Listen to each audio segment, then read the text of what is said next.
This song for the guys over here in the front yelling "Hana ho," and the guys way in the back yelling "Hana ho, hana ho."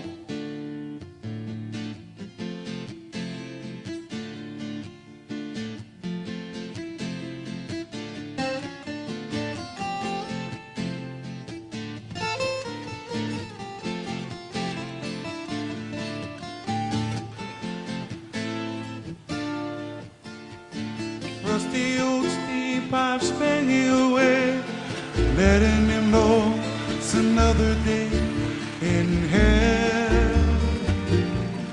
And I said he did wrong and he agrees, so punish him with humanity, for he's a human, he's not a dog. Show him a picture or give him an answer that will help him.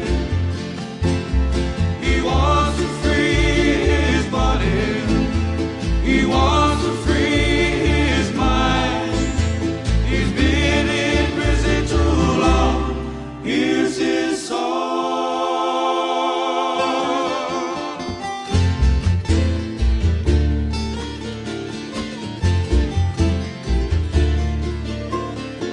23 hours in a lifeless cell, day after day, it's the same old hell, who knows why?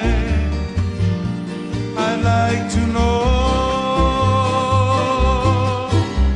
I wish I knew the answers for this, to release his soul from captivity. Oh Lord, hear his plea. Show him a picture or give him an answer that will help him. He wants to free his body, he wants to free his mind. He's been in prison too long, here's his song.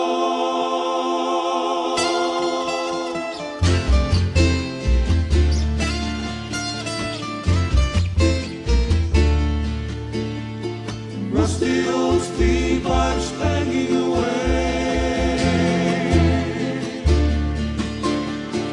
Rusty old steam pipes banging away.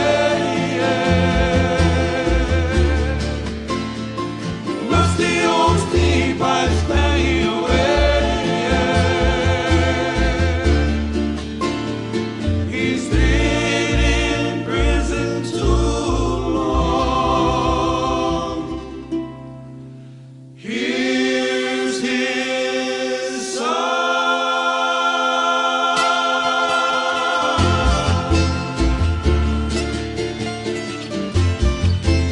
All the guys out there.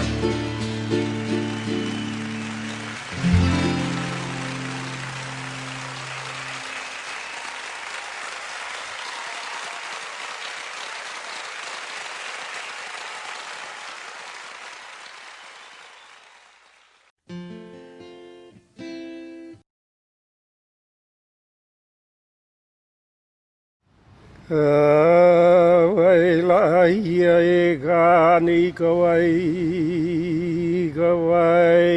gai ginai gani kawai lai ai gani no kawai ko oli li kawai ka olola hua ina uli o lau mahu e luna o lau mea uli o nua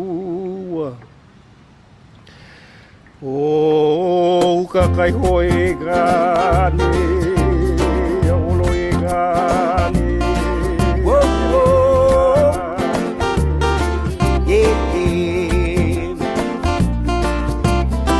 Great injustice has been done. From this problem you can't run. You must stand up and be proud. Sing this message right out loud. Tell me where are the brothers? Tell me where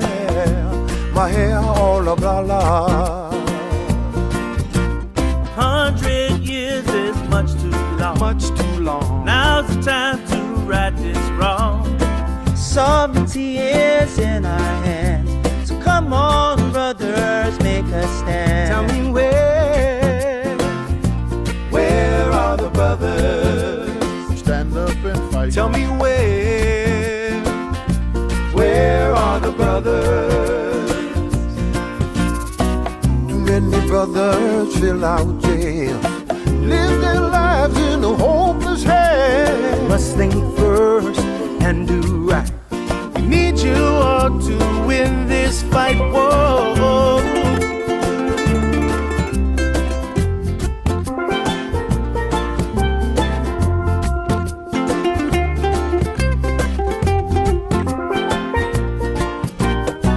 To our struggles, boys, be true. Not to rags of red or blue. Brothers, think first and do right.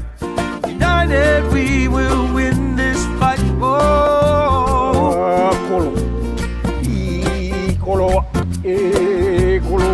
Tell me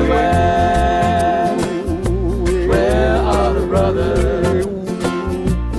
Tell me where are the brothers? Where are the brothers?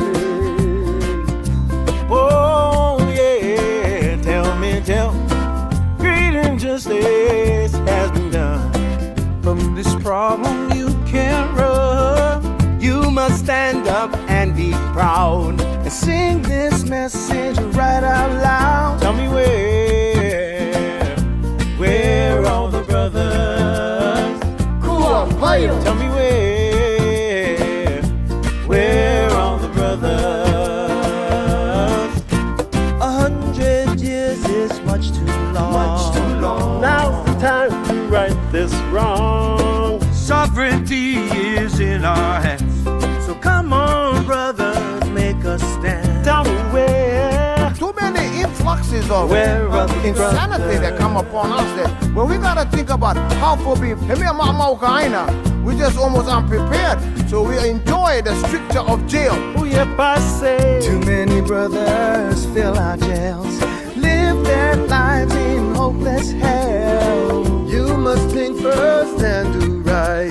We need you all to win this fight. So no lie, like, we don't know what's going on with the brothers in Kealiʻimakamanaʻonalani. The brothers don't stay home. Where they stay? They stay run. How come they stay run? Aole ma'amako e pa'a I ka aina me ka pololei. To our struggle, boys, be true. Not to rags of red or blue. Brothers, think first and do right. United, we will win this fight. Tell me where are the brothers? Stand up and fight. Tell me where are the brothers? Tell me where are the brothers? Stand up and Tell me where are the brothers? Tell me where are the brothers? Tell me where are the brothers?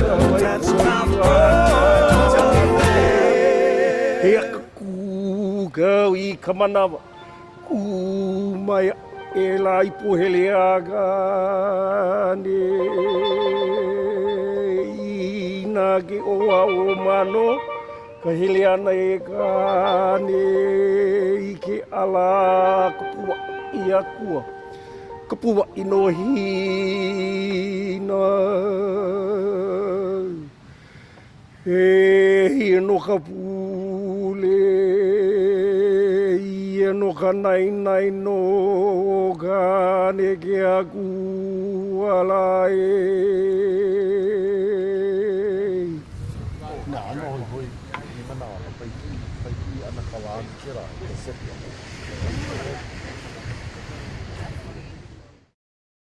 Scene 5, take 7.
Kukawai Māpuna, Māpuna, kapu kaha, ha'a inu, ha'a ola, ha'a kapu, ha'a noa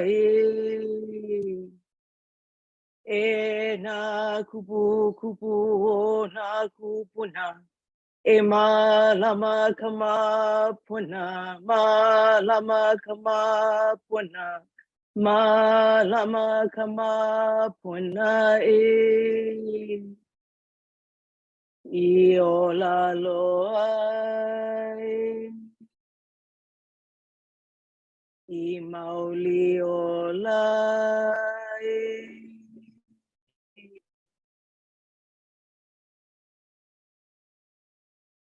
Two hands together, upo'o. Aloha, aloha, aloha velina mai, o wau au, o wau o Kealiʻimakamanaʻonalani Shannon Parker Poʻoloa, no hilo hanakahi, waiakea, in hilo Hawaiʻi maiau. O ka mauna a wakea kuʻuwahi mauna a o mauna lua kuʻuwahi kai. I am fed by our Mauna Wakea, which has snow on the summit, and I am fed by the waters of Mauna Lua on the island of Oahu, where my one hanau of Kuli'o'o is. So aloha, aloha. Mahalo to those who have put their information in the chat. All right. Aloha, Keola, aloha. Oh, wow, my mahalo for being with us today. And I invite you, we are running this training in a way that I would love to see faces. So mahalo to those who have like their cameras on. Mahalo nui. I have my camera on. I have a special guest joining me today, my little baby girl. We don't have childcare today, so she's gonna be at our training. So mahalo nui for that in advance. Okay, next slide. Oh, mahalo kunane, aloha. We're from Hau'ula and the Director of Training and Program Development in Hawaii Health and Harm Reduction Center. Mahalo for being here. Aloha, Kelly. Oh, you're from Kokua Kalihi Valley. I used to work there. I was there for almost 10 years. Very, very dear place to me. And yes, please make your mom lunch. Feed you guys. This is during lunchtime. I'm currently feeding somebody. So by all means, make sure you eat, have water. Water is very important. Make sure you drink a lot of water. Oh, aloha Todd. Yeah. Yes, I love Kokua Kalihi Valley. Oh yes, aloha Kawila. We have Mauna Loa is she is going strong. Our Pele is here. She has a Rani. Saw it from the road. I'm taking my keiki to school today, so that was really exciting. Okay, so just starting our brief introduction, and I appreciate you guys keep sharing in the chat. You know, as we've mentioned before in our trainings, this way of starting is very intentional. The songs we chose is all very intentional in setting the space for safety. We're gonna definitely talk about you a lot. Mahalo, Kelly. I miss you guys too. And so I want to just, you know, like the song "Where Are the Brothers," that song made me cry the first time I ever seen it. The Mana Eha Arcane Faith, you know, so just bringing into this space these intentional actions so that you guys know where we're coming from, that we are here and this is a very culturally safe space. Next slide. And so it's at this time that we ask for your consent to deepen. So it's here that we are going to bring into this space our kupuna, okay, through our ena kupukupu o na kupuna, and to malama the mapuna, yeah, the mapuna, that spring of wealth and knowledge. We're asking you to come into this space, and if you consent to deepen, we welcome you. If this is also an opportunity, if you feel that this might not be the right time, then we welcome you also and invite you to leave the training as well. We have the training on Hawaii Train, so you can access this recording at that time over there. Okay, and let's see. Next slide, and we'll give some time for that consent to occur. Okay. We're going to give you some time for that consent to. So go ahead and just take a few minutes, and if you feel you need to exit the training, by all means.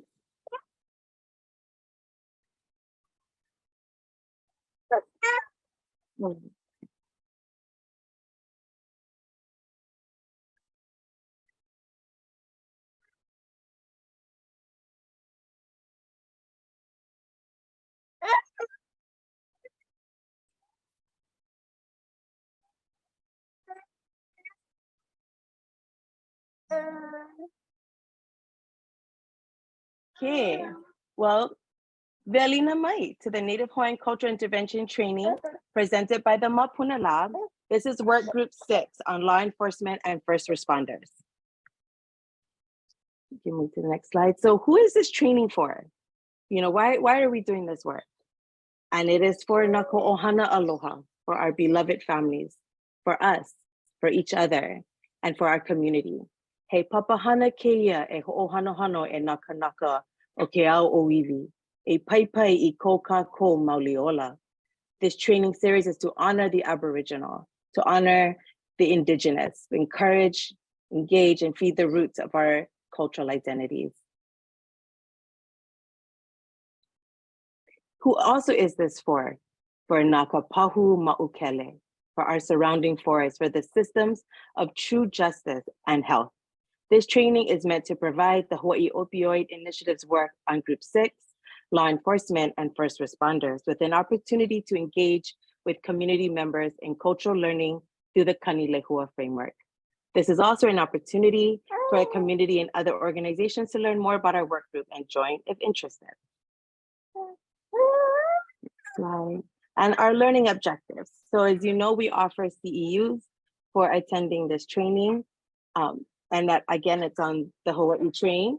Participants will engage in an immersive learning experience that will equip you with cultural knowledge to develop strategies for the inclusion of Native Hawaiian cultural intervention treatment programs, wellness plans, and the holistic living systems of care. Participants will identify strategies for coordinating operations and services, support specialized training for our first responders, and ensures effective laws and policies. And the participants, we hope that you are utilizing and understanding the Kanilehua Framework geared today for law enforcement and first responders. Oh, aloha, Catherine. Oh, I'm so happy to see people introducing themselves in the chat. I really, really mahalo that. Aloha. Oh, mahalo for being here. Mahalo, mahalo. So for today on the agenda, we have our opening protocol and introduction. We'll go again to revisit the Me Ka Iʻa and the Kanilehua Framework. We'll move into cultural perspectives, and then take a break. And after our break, which is gonna have our fun little word bank search that you can activity. And then we'll move to knowing our resources and overrepresentation of possession, arrest, growing our resources, and applying the framework, and then closing. And then we can have questions too, if you guys have questions. Feel free to, unmute and share and talk story too during this training. We hope it to be interactive. Next slide. Okay, so Me Ka Iʻa.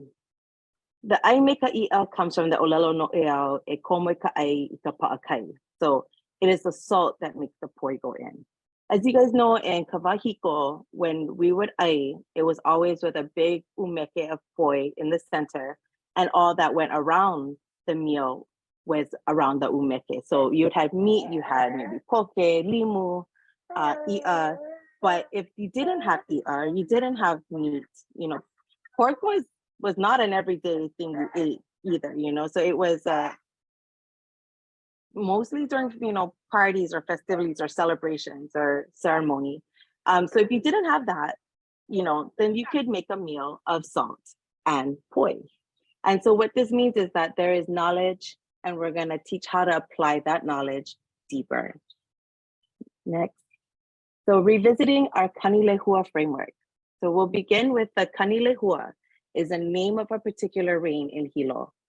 And it just has come through. I see the Kanilehua every day. I can tell you what time around 4 p.m. that this rain will fall in between Pane'ewa and Hilo. But it represents the physical, spiritual, emotional, and socioeconomic resources that allow for health and healing. When the Kanilehua falls into the ground and over time, it seeps into our Pahumoana Liha, our underground aquifer. And although this rain is named after, this framework is named after a name of the rain in Hilo, this framework is very applicable to all of us in Hawaii across our pai'aina. So it's very applicable if you're on Oahu.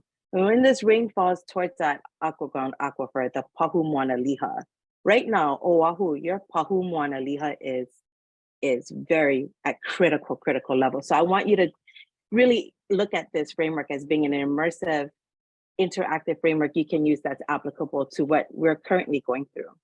And then in bringing in the ohia, we have our mole. So the taproot of the ohia lehua, this tree, there's this root that'll cut and break through lava. Lava flowing right now, literally, pele is flowing, this hard rock. This taproot can puncture that through to source the water in that underground aquifer below. If the mole is unable to access water, if the water is contaminated, if there is no water, then the ohia will grow these aerial roots called moʻolelo, and from the bark of the limbs and even the trunk. And you can see these aerial roots. When you see them, people think that the ohia is damaged or compromised. I would say compromised, but not damaged, because why? It gathers moisture from the surrounding forest. It has a support system right around called the Pahuma Ukele. And that is where the moʻolelo will draw water from. And as does the ohia lehua is recovered in wholeness and wellness because of the Pahuma Ukele, because of its ability to grow the moʻolelo. Yeah. So that is just revisiting our Kanilehua framework with that. And how are you guys doing so far? Do I have any questions? You guys are my ka iʻa? Okay, mahalo. So then next we have our next slide is I'm going to invite our PI, Catherine Burke, to share about SCR 103. Mahalo, Kealiʻi. As always in this training series that was called together by Senate Concurrent Resolution 103 from 2019, each session we make a connection between the resolution and the Hawaii Opioid Initiative's individual work groups. So for work group 6, when we think of law enforcement and first responders, this is the aspect of the resolution that we're honing in on today. In the resolution, it identifies fatalities from drug poisoning, outpacing, auto accidents, so making it an urgent public health need, and the cost. So substance misuse and substance use disorders cost the US more than $442 billion annually in crime, healthcare, and lost productivity. And so it's really that intersection of crime and healthcare that we're interested in exploring today. As well as the risk factors, including poverty, personal trauma, and cultural trauma that tend to be associated with increased rates of substance abuse. And we'll be including this resolution in our toolkit that will come to you via email following the training. Mahalo. Mahalo, Kat. The Senate Concurrent Resolution it definitely informs our work. And so that brings me to our cultural perspective. So in looking at Kawahiko Days, right, when I look at cultural perspectives, you can go to the next slide. I go to, what did our kupuna do? How did our kupuna handle law enforcement? What did that look like? Was there even such a thing, right? And so looking at Kawahiko Days, well, in the era of Kamehameha the Great, we have Te Kanawai Mamalahoi. And I know that Lily Noy also touched on this at the Papalolo Kahi training she did earlier this week. That was excellent. And so she also touches upon this law as well. And what it is, so there's a mo'olelo, of course. You know, I love to talk story. So I'm just gonna share just a small story about this if you're unfamiliar with Ke Kanawai Mama Lahoi. But when Kamehameha was a young chief, he had not yet united all the islands. In fact, he was working on uniting just Hawaii Island alone. And he was still smarting from being defeated in a battle from the chief in Hilo. So as he's leaving the area on canoe, he passes a small fishing village in Puna off the coast. And he decides, I'm just gonna attack this village. I'm so mad, I'm just gonna attack these innocent people. So jumps into the surf, gets onto shore, and as people are running away in fright with this, 7-foot menacing looking chief coming onto them, they run away. But two men, as he's going towards two men, his foot gets stuck in the lava. There is, on the coast in Puna, you have a lot of porous rock, a lot of lava. Island is still growing, clearly, and it holds him. He gets stuck. And the two men in their turnaround and they see that the chief is stuck. They take their canoe paddles and they start bashing him over the head with it. And it breaks the canoe paddle. It also renders Kamehameha unconscious. And when he comes to, he realizes, I'm still alive. Those men had spared his life. They didn't know he was a chief, but they spared his life. And it was in that moment that he realizes how wrong he was to have attacked innocent people. When he does become mo'i of Pa'aina o Hawaii, when he unites all the islands, he enacts this. And this is the first time there's ever such a thing as a law. We had the kapu system. We had societal ways and customs that kept people in line, kept things Me Ka Iʻa. But it's at this time that he says all people have the right to be safe. All people, old and young, particularly the elderly and the children, can sleep on the side of the road without fear of harm. And so that's this here, that they are able, and it is also a part of the state of Hawaii. Mahalo Keola, yes. In 1978, it got introduced as part of the Kanpan at that time to be part of the Hawaii Constitution. So it is still a law. It is still a law in effect today. And what is the, so what, next slide. What was the thing, like the carry away from this is that the mo'olelo teaches us, right? That Kamehameha learned that not even his chiefs can attack an unprovoked people. They can have no right to unprovokedly attack anybody. And that the penalty was death. Not 500 hours community service, but death, like you died. So, I mean, that doesn't keep people in line. I don't know what does, but it also allows us to be alert to the abuses of power from those in power, right? It reminds us that we all deserve to move freely, among society as the value of Malama Ho'i Ke Kanaka, that we're gonna care for everyone. That's our kapu aloha, right? That's the kapu aloha that was very visible on the Mauna. This is the kapu aloha that we as Kanaka, we move through life with this understanding that everybody has this ability to move freely without the threat of being attacked. So that's, just in bringing back a little bit of that history. And so moving to my next slide. So this kind of does jump a bit, but I wanted to also talk about ACEs. So ACEs is known as adverse childhood experiences. A lot of you are probably very familiar with ACEs.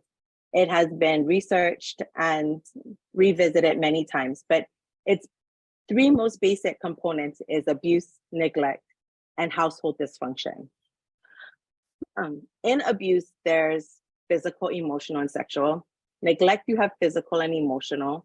Under household dysfunction is you have a whole host of issues such as incarceration of a family member, violence towards the mother, substance abuse, misuse, divorce, suicide, houselessness, mental illness. There's many. I didn't put them all in here, but as you know, this has evolved and has developed amongst itself as more and more studies about ACEs comes out. But we know that if a lot of us know someone or have experienced a lot of these ACEs ourselves. And so we know that it does have an adverse effect on us in adulthood. So we're looking at children, looking at keiki, are one of the most vulnerable populations. How can we, knowing that ACEs happens, help to stop the cycle? Because if a child is experiencing one or two or all three of these ACEs, that there's a higher probability of issues when they grow up, right? And that's not to say that they're going to automatically, that's going to happen. We know that there are many other factors involved, but we know that it's very, very common. It's a very common problem, and that it brings a lot of health conditions as well. So we know that stress, chronic stress, and all these things that lead us down this path of pain, chronic pain, can be traced back, can be, studies show that it goes back to this, to ACEs. And it has very long-lasting negative effects on the health and well-being, and also life opportunities, education, and job potential. There's a lot of things, and it's also very costly. It's very costly to us as a society. But moving on to the next slide, it's, as you see here, so bringing back the vai of our vai in Kanilehua, you know, it doesn't have to perpetuate, you know, we don't, there's other positive factors, right, that come into place, right? We have a caring family member, you know, we have a caring adult, a kind teacher, and also our cultural foundations is also a papa of vai that we can lean upon and use and utilize. But in this, if you see here, like it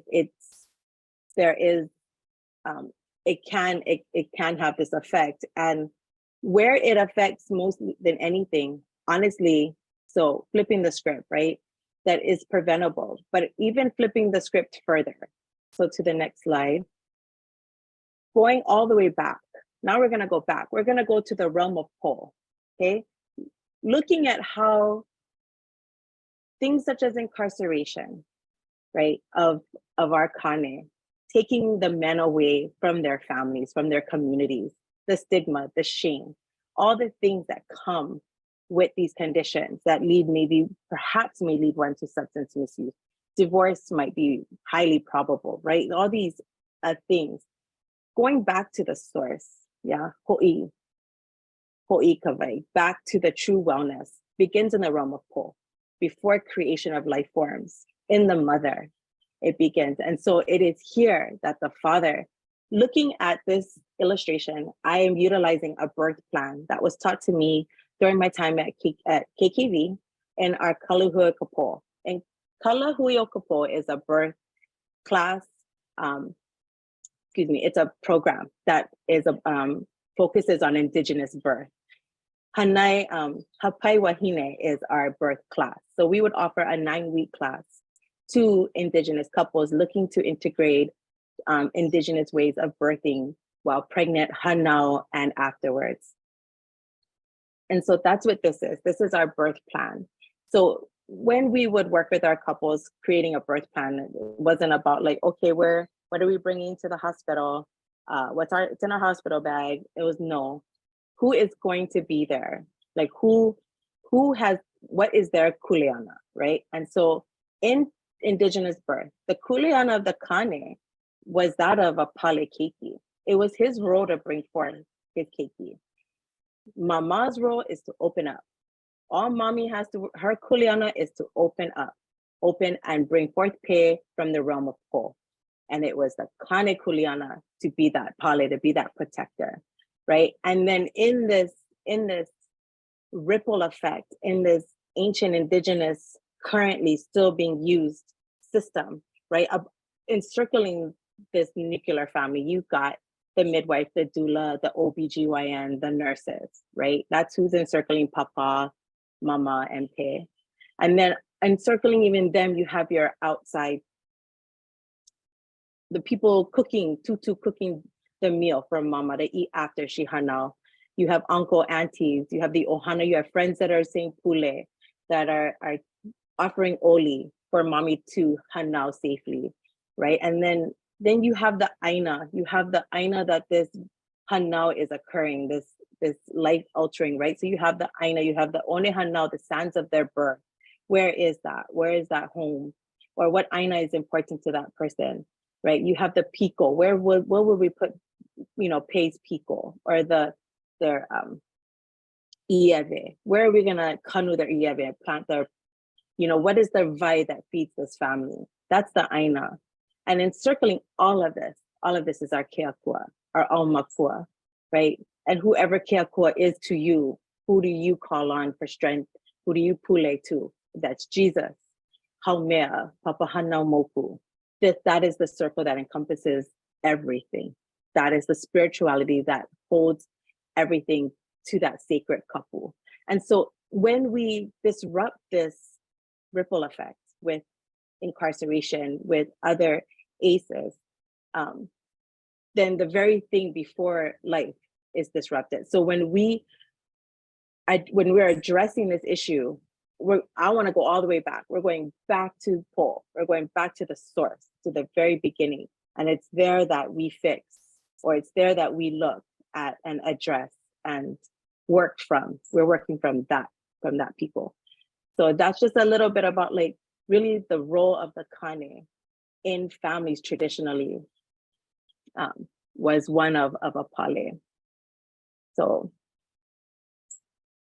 I just want to also now invite Carolann Carl to also share her incredible cultural perspectives as well. Yeah, and you guys are all my ka'i. Let me see if you have any questions in the chat before we begin. Oh, mahalo nui. Yes, okay, mahalo. Aloha, Carolann. Aloha, Kea. That was so beautiful. Thank you so much for sharing, all of those stories.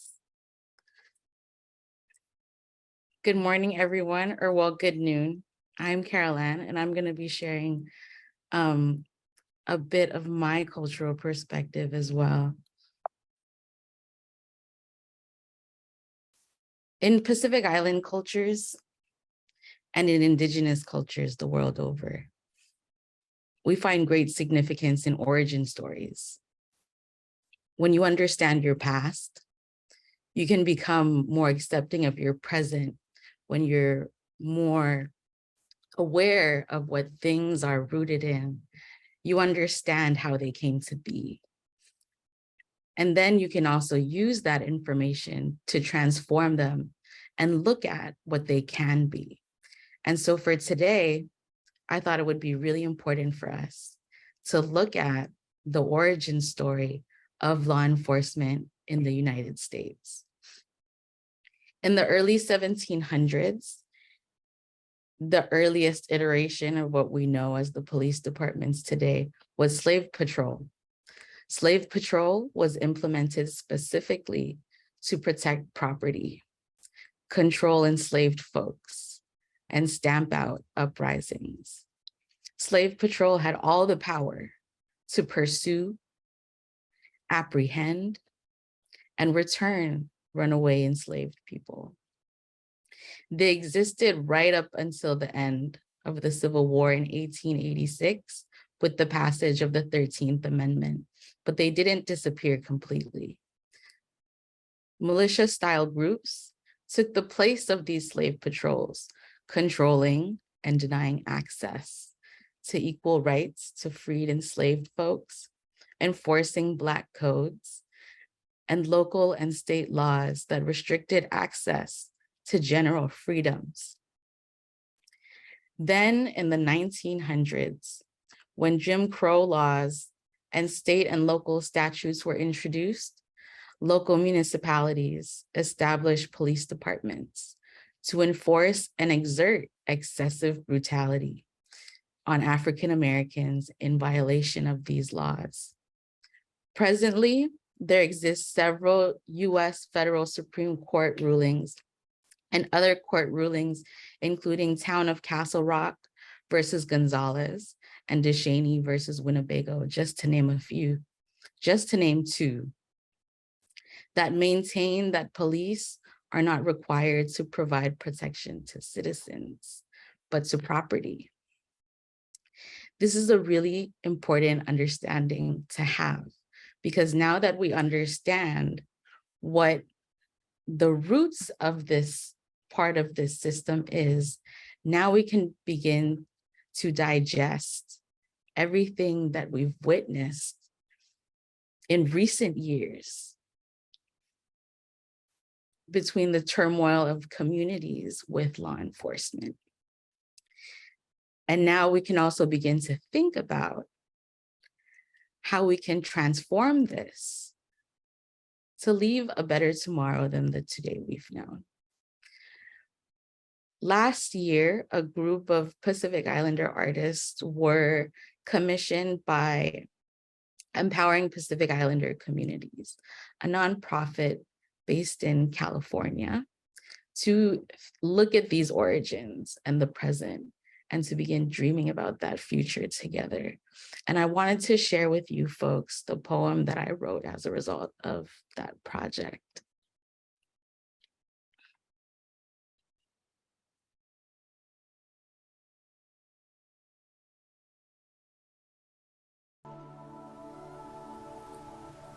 Seiseiwei, paddle onward.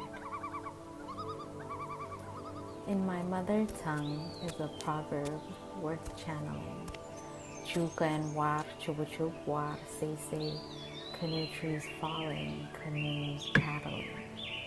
The ancestral intonation of an existential need to be in constant moving, consciousness, our inner ocean, move or be moved, rise or risk drowning.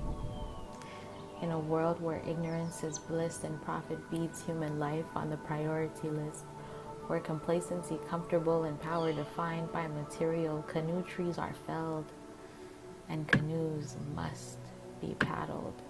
Chuka and war, chubuchuk war, say as canoe trees fall, canoes paddle. Canoe trees felled, climate change, environmental degradation, and overexploitation, canoes paddling, Aimor Aipuka and Prutehi Litexin. Canoe trees felled, racism, genocide, and poorly justified militarized police violence, canoes paddling, Black Lives Matter, and West Papuan independence. Canoe trees felled, imperialist, white supremacist, heteropatriarchal ill will, canoes paddling Ku Kealiʻimakamanaʻonalani and shut down Red Hill. Canoes paddling because a canoe tree fell down. We must move or be moved, rise or be left to drown. Canoe trees cultivated and fell, divinely carved and meticulously held, pulled across these sands of time into ocean tides, crew members unified and principled, struggle meanwhile, industrially cut and manufactured tables where the seating charts promise us the world will be able to hear our cries for action, tables carved of empty promises, seats given in reluctance, all these conferences and still no justice. This is why.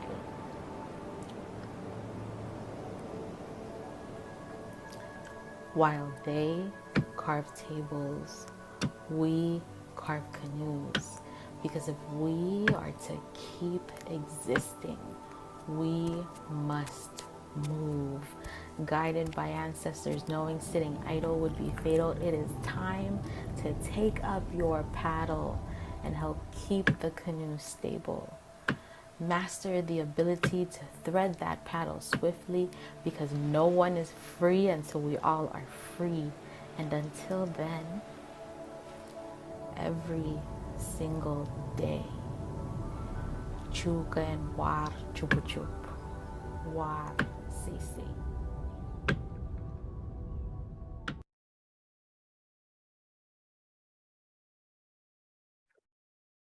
And so the carry with from this part of the presentation is for all of us to begin understanding that the fractured outcomes that we see today are a result of a system rooted in not protecting us, but protecting property. And so we have to think about how can we begin to transform that. I also want to emphasize that this is the origins in the US. Law enforcement in other island nations, like where I come from or where Sami comes from, does not have the same fractured outcomes that we see here. And Sami's going to touch on that a little bit later.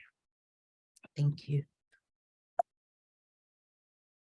See if I can maneuver out of here smoothly.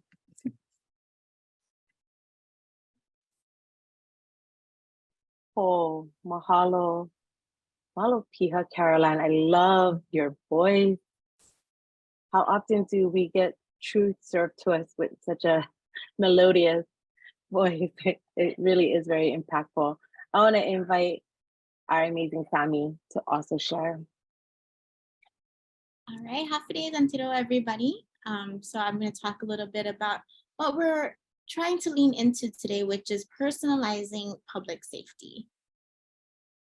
So we really are hoping with this discussion that we're having is that we can think of and lean into this idea of humanizing our relationships between the community and between law enforcement officers and first responders.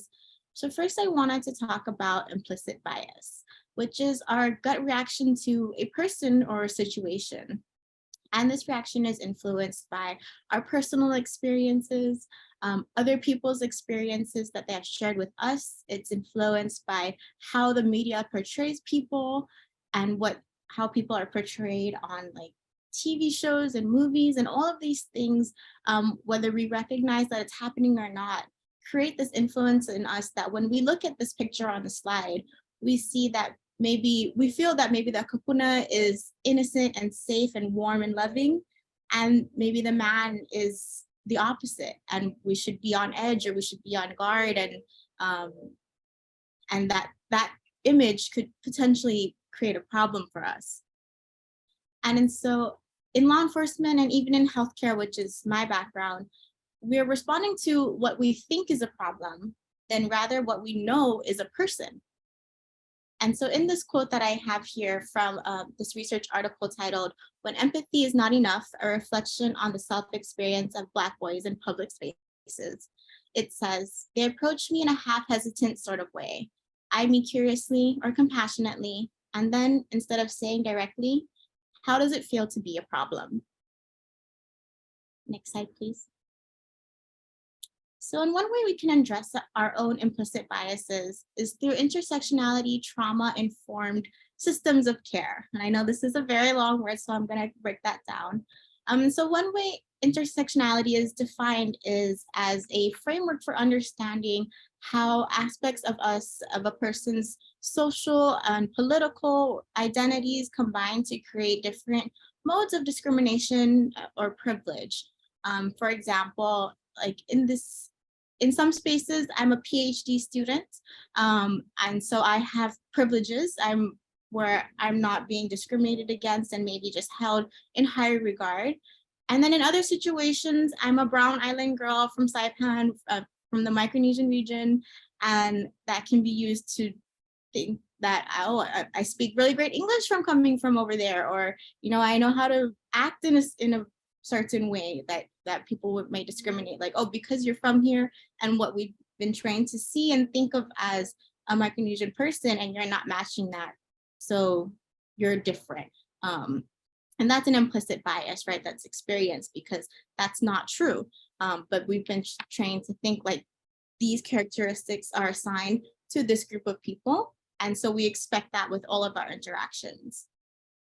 In trauma-informed care, it acknowledges that many people have experienced potentially traumatic events and that health consequences of those events are significant. And in trauma-informed care,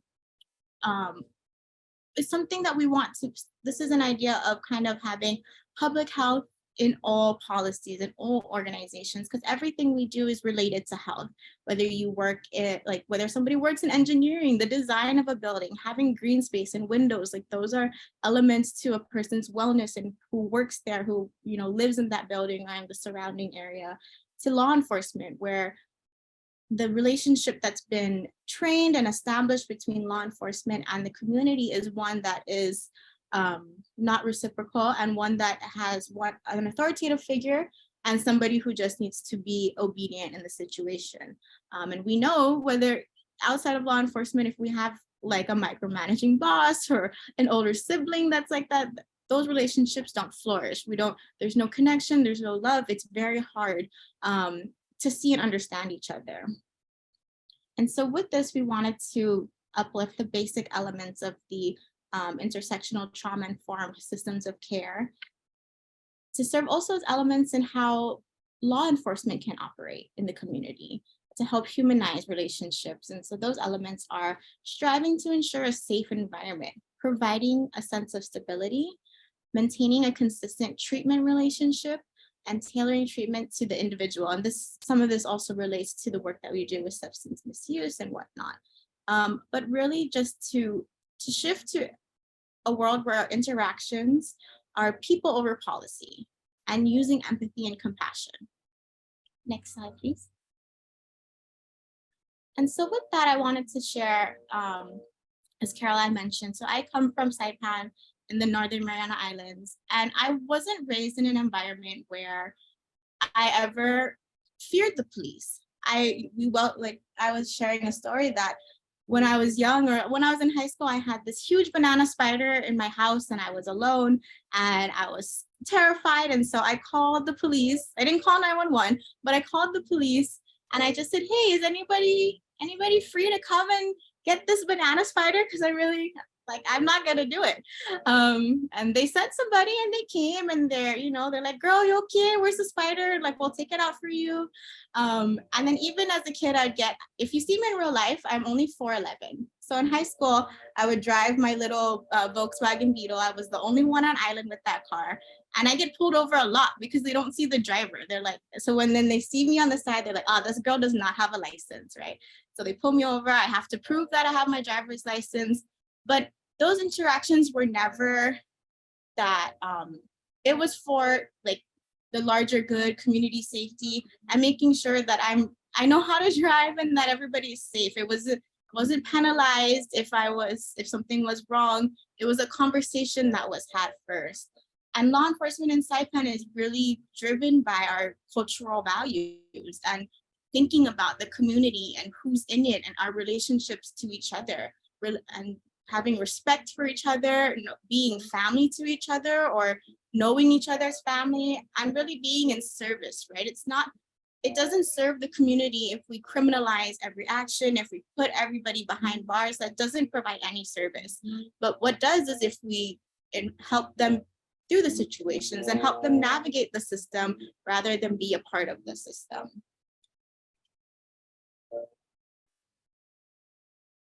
And yeah, so those are my stories.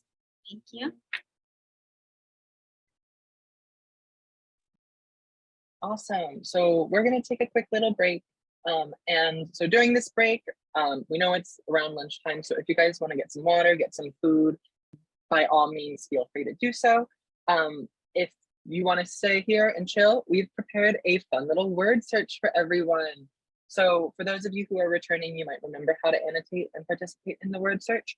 But for anyone who's new or just needs a refresher, essentially what you do is right at the top of your screen, you should see a green bar that says you are viewing Māpuna Lab's screen. Next to that, there's a gray box that says view options. If you click on that and then go down towards like the middle bottom-ish, right below exit full screen and right above mute Māpuna Lab's computer sound, it says annotate. And if you click on that, then it will let you color. So yeah, thanks.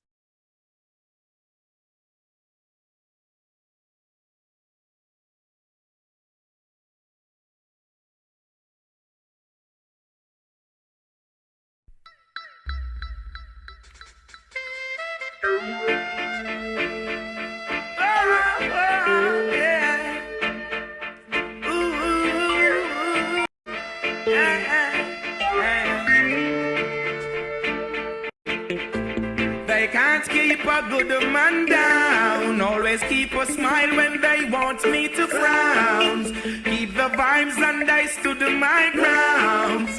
They will never ever take my crown. Oh, Jah bless, I say no man curse. Things getting better when they thought it would be worse. Here comes the officers asking for a search. They found no weapon, just only a draw first. But I'm so solid as a rock, they just can't stop me now. Even when they set their traps, they just can't stop me now. People will say this and that, they just can't stop me now. Even when they set up roadblocks, they just can't stop me now. When they come with their evil thoughts, I just listen whenever they talk. I is the light into my dark. He cut and clear all my path. They fight me without a cause, trying to make my life so hard. The King of Kings and the Lord of Lords, give it all reward. So solid as a rock, they just can't stop me now. Even when they set their traps, they just can't stop me now. People will say this and that, they just can't stop me now. Even when they set up roadblocks, they just can't stop me now. So down to mix me up in your dirty game. You're only trying to tarnish my name. You're only looking for the innocent to blame, when you're the ones who wish the guns down the lane.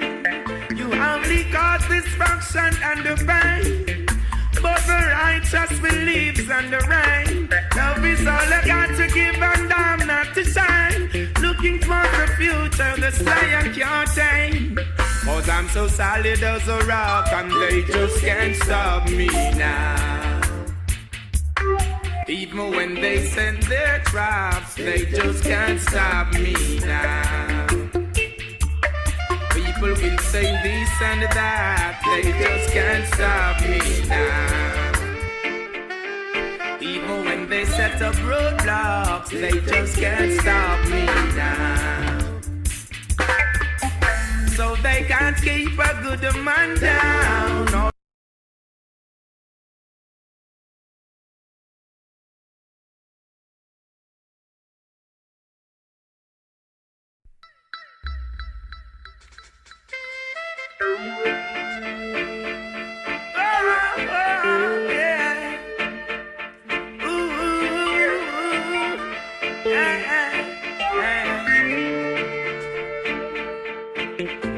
They can't keep a good man down. Always keep a smile when they want me to frown. Keep the vibes and I stood my grounds. They will never ever take my crown. Oh, Jah bless, I say no man curse. Things getting better when they thought it would be worse. Here comes the officers asking for a search. They found no weapon, just only a draw first. But I'm so solid as a rock, they just can't stop me now. Even when they set their traps, they just can't stop me now. People will say this and that, they just can't stop me now. Even when they set up roadblocks, they just can't stop me now. When they come with their evil thoughts, I just listen whenever they talk. I is the light into my dark. He cut and clear all my path. They fight me without a cause, trying to make my life so hard. The King of Kings and the Lord of Lords, give it all reward. So solid as a rock, they just can't stop me now. Even when they set their traps, they just can't stop me now. People will say this and that, they just can't stop me now. Even when they set up roadblocks, they just can't stop me now. So down to mix me up in your dirty game. You're only trying to tarnish my name. You're only looking for the innocent to blame. When you're the ones who wish the guns down the lane. You only cause destruction and the pain. But the righteous believes in the rain. Love is all I got to give and I'm not to shine. Looking for the future, the sky I can't tame. Cause I'm so solid as a rock and they just can't stop me now. Even when they send their traps, they just can't stop me now. People will say this and that, they just can't stop me now. Even when they set up roadblocks, they just can't stop me now. So they can't keep a good man down. Always keep a smile when they want me to frown. Keep the vibes and I stood my ground. They will never ever take my crown. Who's a place I say no man curse. Things getting better when they thought it would be worse. Here comes the officers asking for a search. They found no weapon, just only a dropper. Solid as a rock, they just can't stop me now.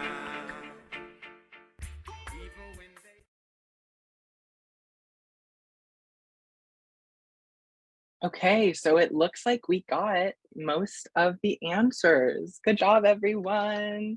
Yay. Okay, so at this point, we'll be continuing on with the presentations. So everyone, come on back.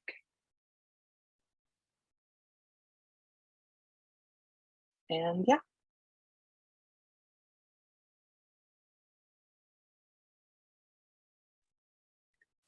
Okay, so we always want to acknowledge all of the good work happening in the Hawaii Opioid Initiative. And so in this portion, we emphasize the connections to our presentation that we see within that work. So we can go to the next slide, please.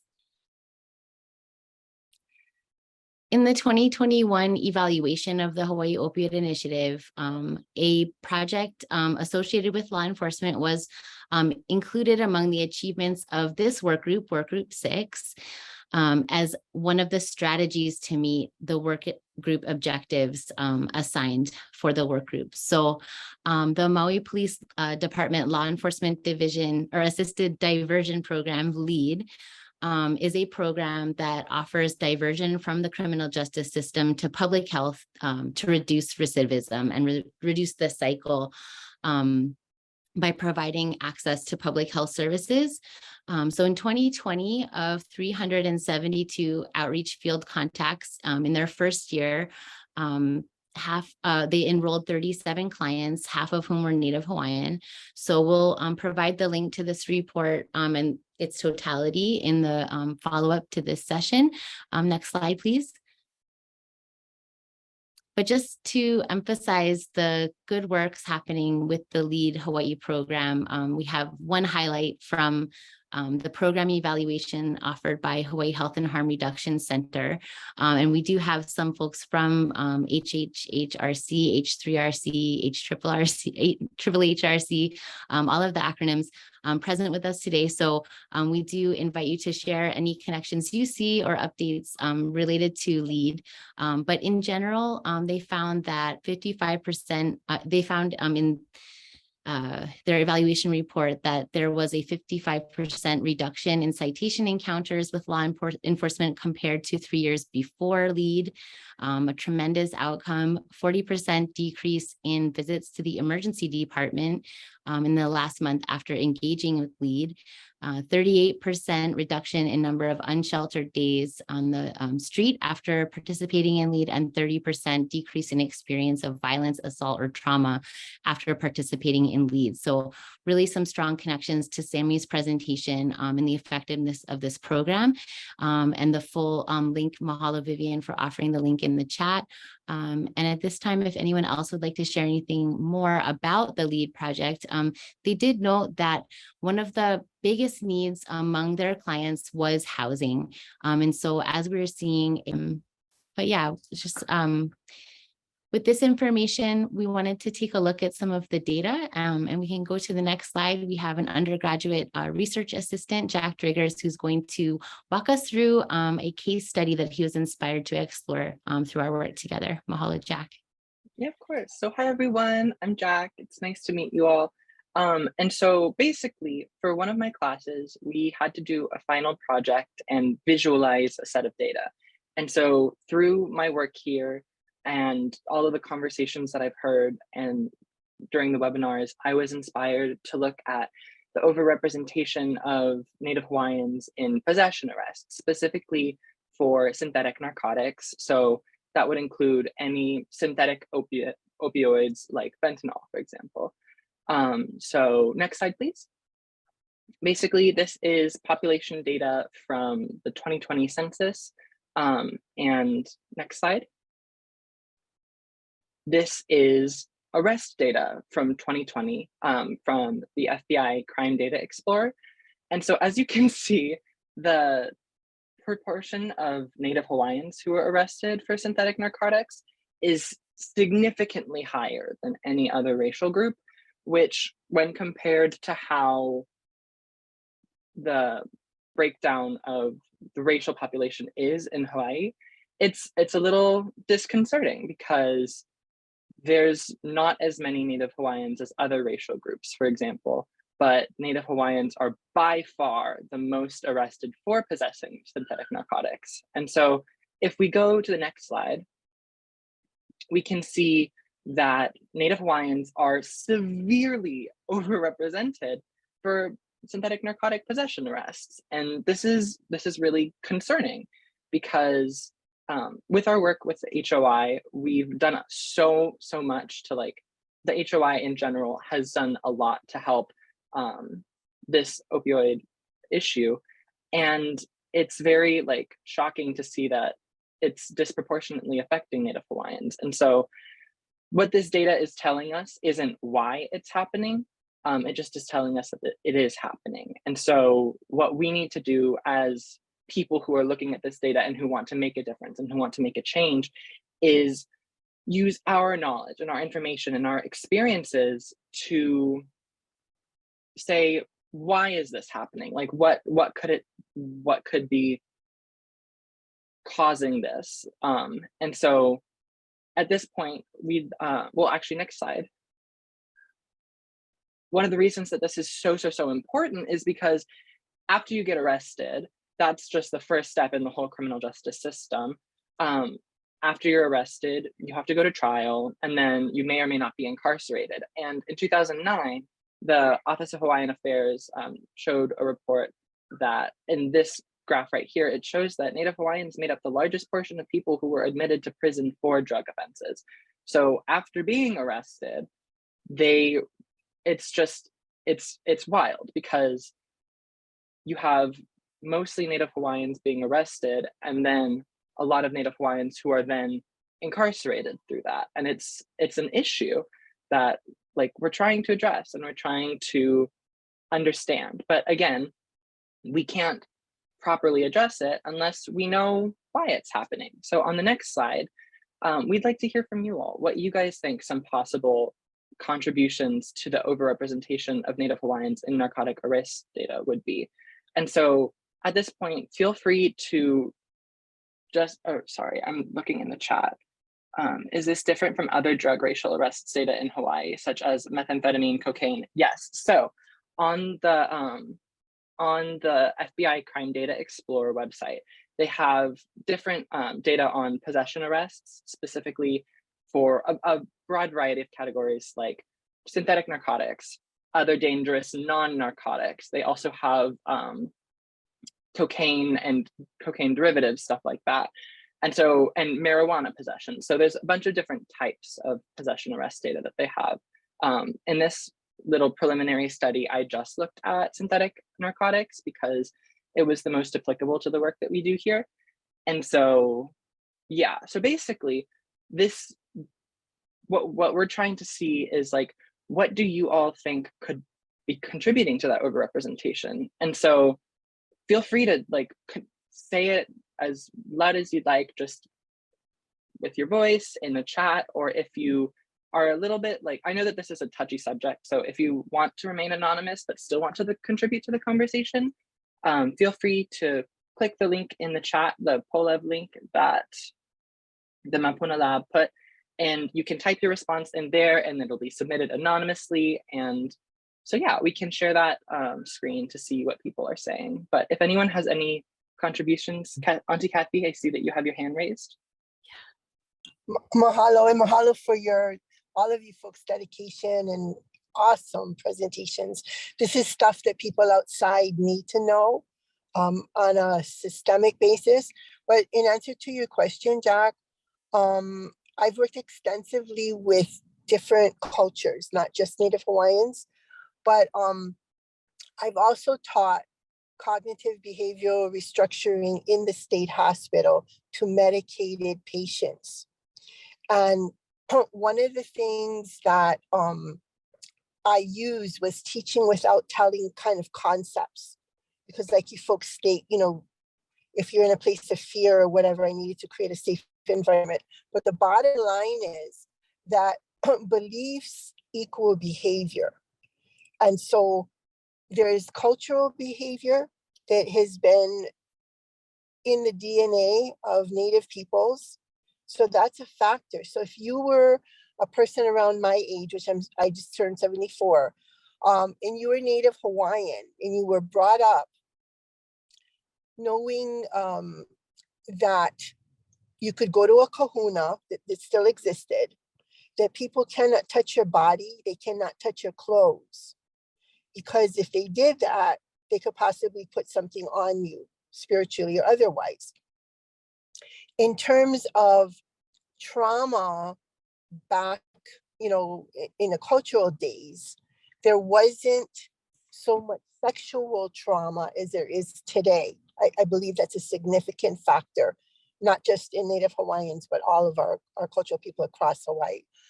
And the reason for that, if you go back to Nani Ke Kumu, that if you were in the elite class, you were, I don't know how to say this, you were groomed by kupuna, kahuna, whatever, because you were in that bloodline.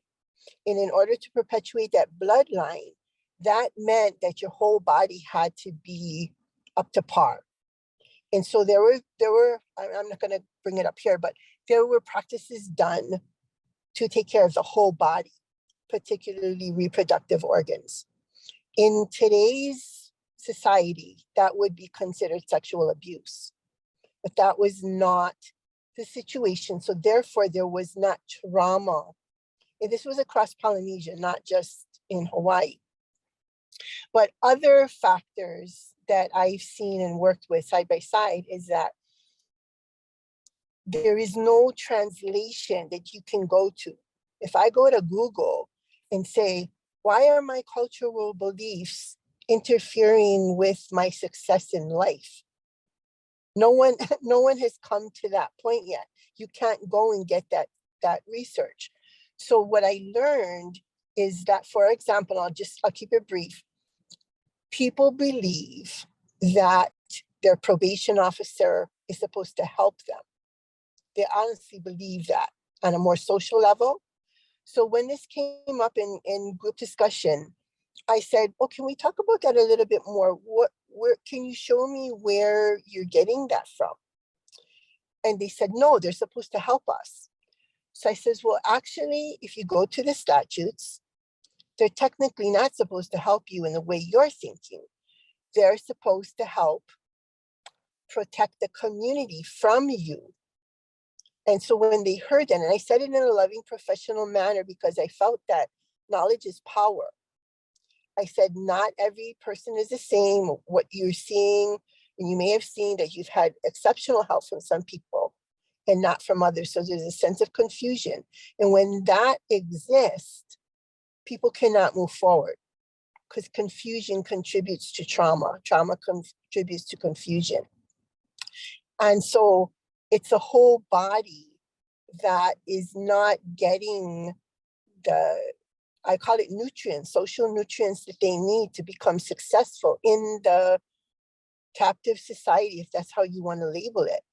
And it's very important, not just for Native Hawaiians, but our Micronesian brothers and sisters. I have a promise sister I was very lucky to have. I ran a shelter in Waianae. And most people did not like our Micronesian brothers and sisters. But because my promise sister taught me the culture, I could then become a protective barrier for our people. And this is, I believe, what we need. So that programs like LEAD and all of this, drug court and all that, they need a little deeper cultural knowledge and support to have and understand the cultural beliefs that are in that culture's DNA. And I know that I'm challenging the situation with this, but it's definitely true, because Hawaiians, as well as Black individuals, and then come down to other Polynesian brothers and sisters, are the ones that get picked on because they do not know how to maneuver the system. So real quickly, if you live in Polynesia and you get arrested, you're usually released the next day to the family. And the families, and the ladies that presented can, probably have more information on this, but the families work it out as a community. So when I got Micronesians folks, or Polynesian folks in the state hospital in my unit, they would always go by the window because they thought that the family was going to come and get them. That is in their cultural belief. In the system's cultural belief is you're trying to escape.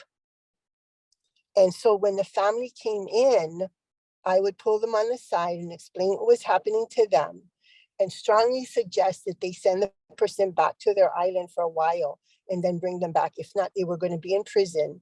And because they did not understand the system, they would not be able to help themselves. So I'm going to stop here. But I can go on and on because I lived through it. And so I have the ability to translate, sometimes in the language, sometimes not, but at least the person has a gift of knowledge that they can become empowered. And once they get it, oh my God, they take off. So there is hope. I want to leave people with a sense of hope. And together, the important thing is with this initiative, we're in this all together, regardless of what category we're in terms of giving service. And I think we need to continue to put together more and more cultural perspectives, because our law enforcement people don't have this. In treatment, what do we hear about? If I hear neurotransmitter one more time, I'm going to jump off the mountain. And I have connections on the mountain, so I have high places to jump from. However, it's the onset of the trauma. And if you go look at the developmental stages of the individual, it's going to have that. In, I guess, America or whatever, we don't talk about death and we don't talk about sex. So these things are not addressed in treatment. And if we don't get to the core issues with love and understanding, then we go nowhere.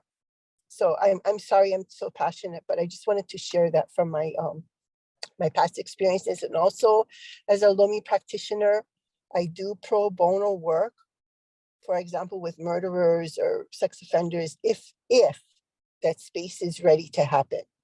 And I'm on the Big Island and I do pro bono. So if anybody has someone that they might believe could benefit from that, feel free to contact me. And again, thank you folks so much for what you guys are doing. Everybody, audience and staff included. Thank you, Mahalo. Kathy. Thank you for sharing. We really appreciate the passion. That's what makes things happen. I saw in the chat, Tracy asked if there's a correlation between poverty levels and drug possession arrests in racial groups. And I didn't look into that, but I imagine that there would be, because it makes sense that, as everyone was mentioning earlier, historical and cultural trauma, a lot of that can happen all across the board. But I feel like people who don't have a lot of money there's a disparity. They're more affected by those cultural traumas and those traumas in general, really. But so they might need to turn to narcotics as a coping mechanism. Edward, I see your hand is raised. Yes, just I guess for your data, what, I guess, which more of the islands represents the Hawaiians coming from? Was it like Oahu? That's a great question. So first, I just want a quick disclaimer. This is a very preliminary study, and it deserves more time and research to look into. And I do think that I'm going to pursue that. But so the data for arrest data came from the FBI Crime Data Explorer. And so essentially, the way that they organize their information is you can see it on a national level or on a state level. So it came from all of the islands that they had information from, which I believe was all of them. And so I can actually put the link to that in the chat in just a bit, so you can see how they format their data as well, if you'd like. Okay, so you don't have the data broken down just yet? Not off the top of my head, no. Although I imagine if I look specifically on the website, looking specific, I hadn't thought to do that, but that would be an interesting topic to include. Okay. Because, you know, one of my thoughts would be, you know, a contributing factor would be the influence of the Western culture of the drugs, you know, coming in. That's a really interesting point that you raise.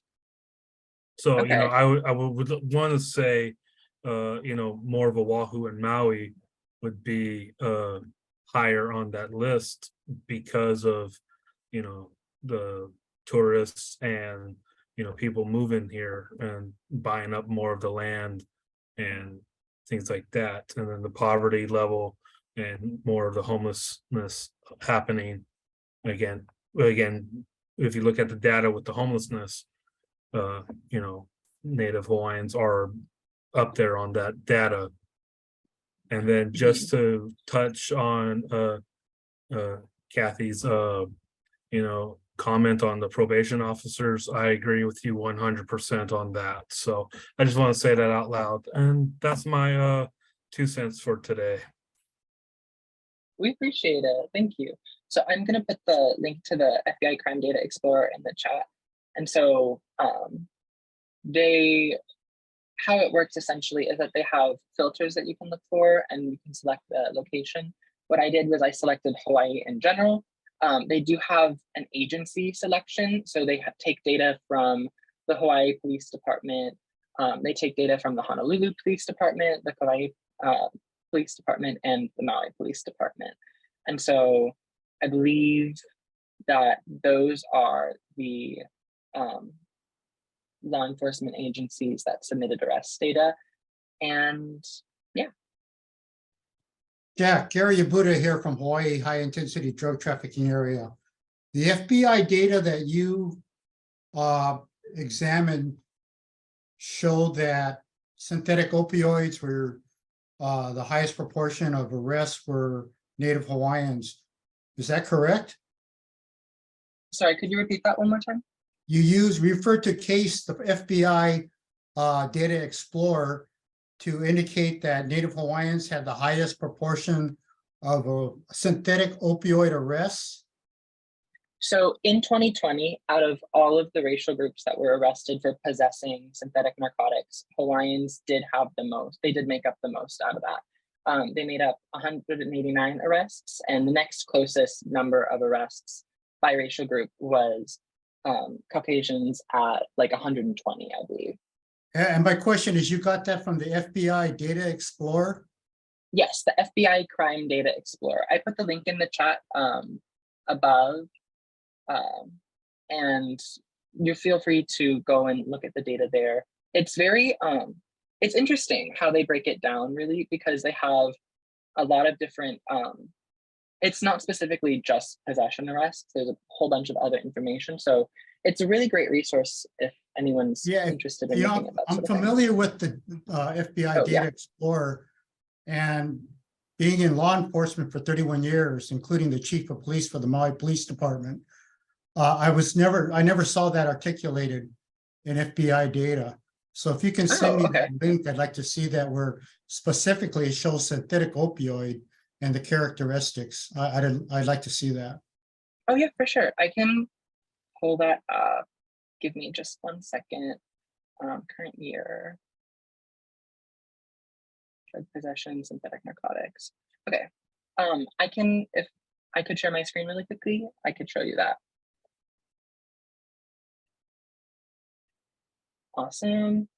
Okay, so right here, arrests in Hawaii by offense, 2020, just the current year, and then if you select the specific crime, drug possession for synthetic narcotics, Native Hawaiians come in at 189, white people are at 120, Asians 76, and yeah. Yeah, Jack, synthetic narcotic is a methamphetamine as well, not just opioids. Yes, that is true. But it was just a preliminary look, and I will be like doing more specific stuff and trying to figure out if there's a more specific category that I could look at. But again, this was just a preliminary look for a class that I was in, and we thought it was interesting, and so we decided to share with all of you. So it could be a combination of methamphetamine and opioids. Mm-hmm. Okay. Yes, there might be, of course, the data is, we will need to go into more specifics. These aren't final numbers by any means, but yeah, it's just an interesting first look at it, and it raised a couple eyebrows, and we were like, oh, that's interesting. We should look more into this. And so we wanted to share that thought with all of you as well. And yeah. Mahalo, Jack. Thank you so much for that really in-depth preliminary study that got our discussion going. And mahalo, Gary, for sharing too. If you don't mind sharing your email, we can also forward you more of this information as it comes as well, to continue the dialogue and our discussion. And you brought back memories. I started the Maui Police Department in 1983, June 1st. And lesson number 1 was the law of the splintered paddle. And that was even before the US Constitution. So memories came back. Mahalo. Thank you. Mahalo. Thank you. Thank you so much for being here and for your years of service.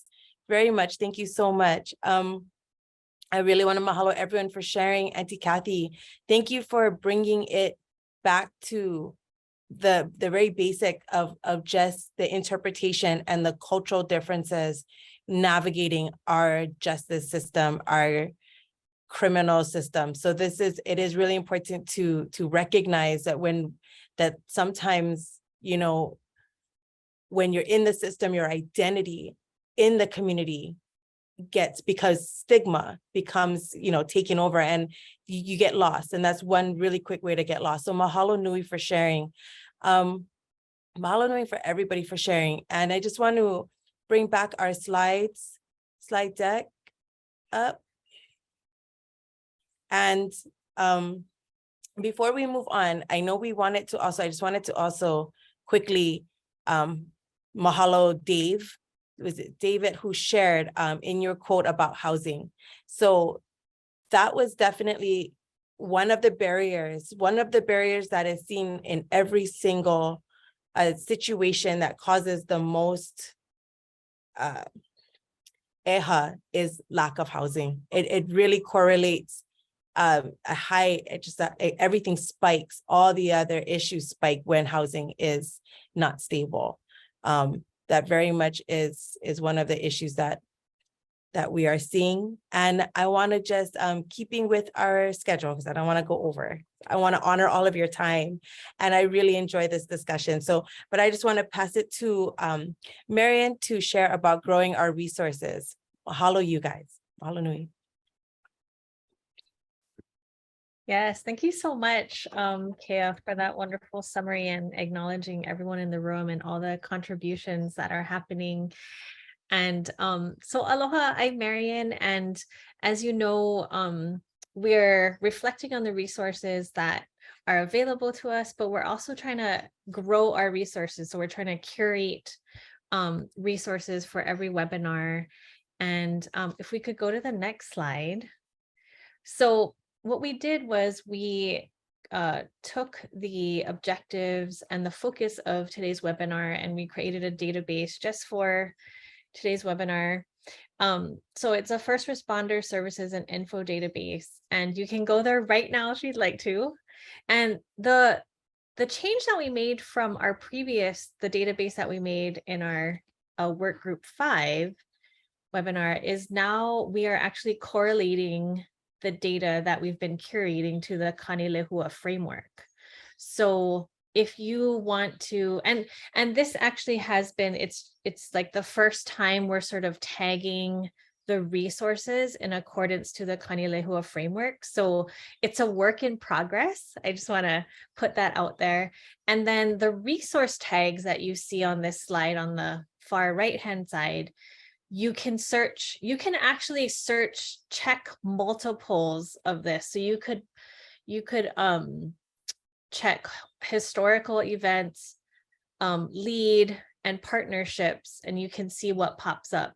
And in addition to that, you can select one or more of the Kanilehua Framework parts.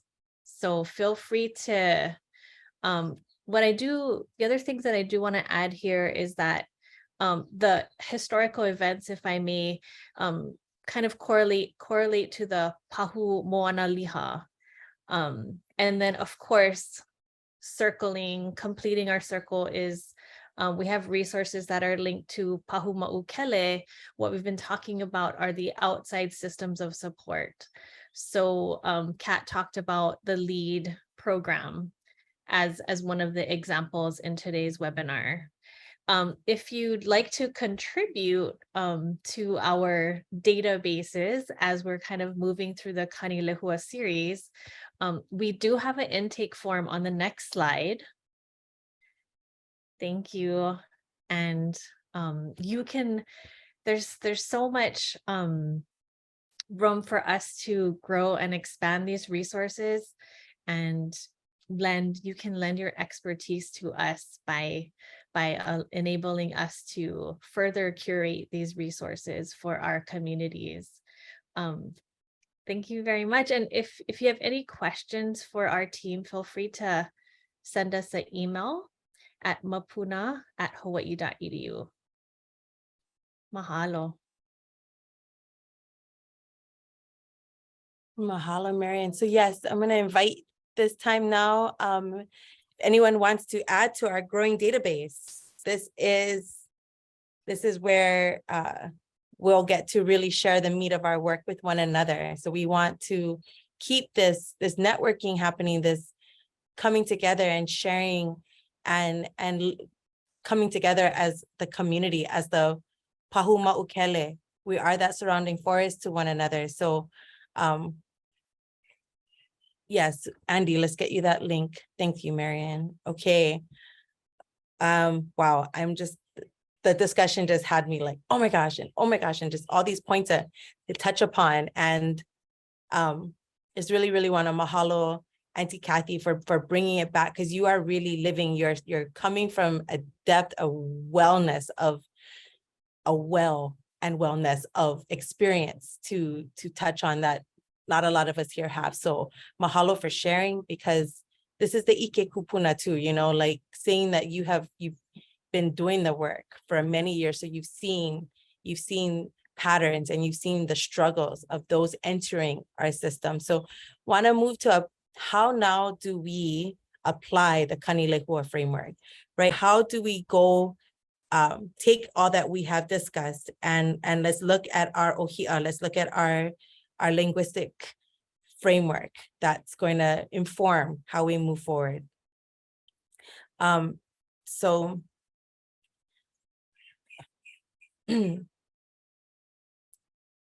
yes, so what we have on the side here, we have like lower crime rates are a product of higher health rates, which can only be obtained through the systems, through healing systems, right? For looking at a holistic living systems of care, right? Like, so we know that the healthier we become, the lower the crime rates will be, the less the ACIDs, the less all of these issues, and looking at addiction as a public health issue before it becomes a criminal issue. So maybe even decriminalizing some of these, might help to change the outlook on this. And in place of, addiction to incarceration, engaging, having this cultural intervention before we get to the criminal part, before we take away people from their communities, their families, their loved ones. And so looking at the Kanilehua Framework, the two aspects that really pop out to us in looking at law enforcement and first responders, right, is our pahumoana liha and our pahuma'ukele, right? So the pahumoana liha is our people we think of as, in a way, as under the earth, right? Their identity is blurry because they're in the system. So their identity to who they are is, we don't see it with looking through the lens of our explicit or even our implicit bias, right? So they're the people under the earth. They're in the pahumoana liha. We would look at that and maybe as the criminals, the addicts, and I use quotations because we don't want to continue this language of, addicts or chronics, or using those languages, but really switching it to people, human beings suffering with substance misuse, juvenile delinquents, lost causes, doing away with that mindset and really reconsidering the value of the people in the pahumoana liha. And that addiction is a public health issue before it becomes a criminal justice issue, that many of these criminals are coping with the impacts of historical and cultural trauma versus, themes versus just the way society wants us to just, I don't want to say ignore but just do away with, you know what I mean? Looking at themes, the themes of the occupation of Hawaii, the Committee of Safety, the very committee of 13 men that overtook the monarchy were called the Committee of Safety. So taking that term and really authoritizing that term, that may not be a word, authoritizing, I made that up, but you know what I'm saying, that taking the term safety and making it this authority, and rather than actually about our safety. And not to mention the militarization of Hawaii, that also lends a very violent, it's a very violent thing that's happening continuously to us as a people who identify as ourselves, as the Aina. I am the vai in the pahumoana liha of Oahu. I am that vai that now has firefighter foam in it. And the imminent threat of a death of an island is literally upon us. And we wonder why our people have the highest rates of incarceration of substance misuse, who have high incidences of ACIDs. And, we look at other islands, gentle islands, that maybe there's a little bit more of humanity left in the relationship to one another, that we would remember. I know that car, I know that person, because we're still small knit enough. And Hawaii has not, we have, moved past that small town, maybe in Hilo in Hawaii, where I am a little bit still, but Oahu has really become a very metropolitan city. And so a lot of that is lost. And, in connection, we can go on to the next slide. So looking also at the pahumoana liha, right, as the people, the population that's in need of treatment, the population that is struggling, that is suffering, the population of people, right? So looking at this population is also the population that often gets criminalized. And it brought me back to this thinking that poverty is not a crime. Poverty is a population. But when we criminalize poverty, when we look at people who don't have homes as the problem, then we cease to see them as the people. Now looking at our law enforcement and first responders, that's our pahuma'ukele. You guys are you're the koa. You're the strong trees we come to when we need help. And I do want to just touch upon that. One thing social work teaches me is that we never confuse the individual with the aggregate. So we're definitely not saying law enforcement at all in any way, that all cops are bad. We need law enforcement. We need order and for society to function, very intrinsic need of society. We need that relationship. It needs to thrive between all people. We know that in law enforcement, there is implicit bias built into the fabric of the culture of the workplace. We have family members who are Micronesian, that are police officers, that have to take on this bravado or this like persona of because that's just the general toxic work environment. We know that that is a factor that we see working with law enforcement from our community level, dealing as Carolann has so eloquently shared. We know that that's a factor, and that's not all law enforcement, right? We know that we're not confusing the individual with the aggregate, but bringing that into discussion. Auntie Kathy, aloha mai. I see your hand is raised. Please. I don't want to interrupt too much, but what I've experienced, formerly living in Waianae, I was on a military civilian board. And back then there was a lot of there still is hostility towards some of our military folks, but as community members, and I was much younger at that time, I was one of the only females selected, from with the military and things like that. But the main point I want to make is we need to form these personal partnerships, because that's what makes the difference. Even in this group today, even in this room today, we have so much extremely powerful mana and extremely powerful personal knowledge that somehow needs to be communicated and supported. So when I worked for drug court, Judge Iona made me go out with the sheriffs to retake people, because what they didn't tell me when I applied was that if a person absconded to another state, the state of Hawaii was liable because it was a special program. So I was extremely upset because I have a reputation on the street and I did not want to compromise that. And then there's politics all over between the judges and all this. I'm sure they have it in the prison as well. However, I am not about, I have the palapala, I can pull it out, I can back it up, but I'm about the pu'uvai. These are my people. I don't care what color, where you come from. So when I do assessments, and sometimes I've had the privilege of sitting in the cell with the individual, I go back 3 generations. It tells me, is there a pattern of suicide? Is there a pattern of trauma here? And that is not in any intake form. That is just my cultural assessment. I don't care what culture, each culture has its particular nuances that are extremely important in healing. And so I've worked with generals in Waianae, and we stopped the bombing in Makua. That was a community effort. Back in the day, and maybe because we're just not as rural as Big Island, but it's a rural community. So the police work together with the community members. Just like, Tito was saying about the spider. If I call because there was a handicapped man walking on this street that could cause someone to inadvertently harm him with a car, our officers came. They didn't think it was too manini. And then because we have Facebook and all that kind of stuff, the community came and they set up a barrier until that person got, taken in a car where he was safe.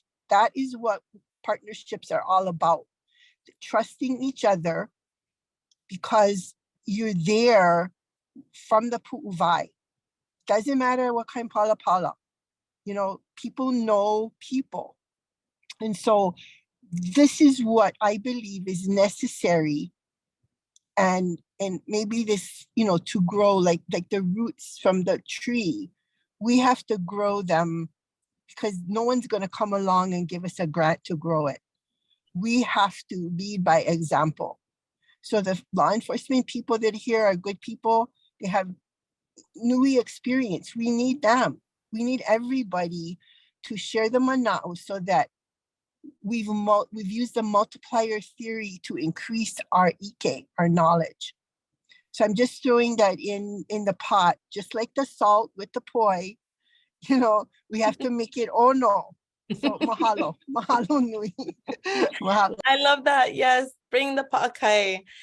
Not only ono, but also cleansing too. Yeah, cleanses the palate. Mahalo, Auntie Kathy, for always sharing and bringing it back to pilina. I hear that is the theme of, I believe what you're saying is that we have to work with one another, and that is very, very true, very true.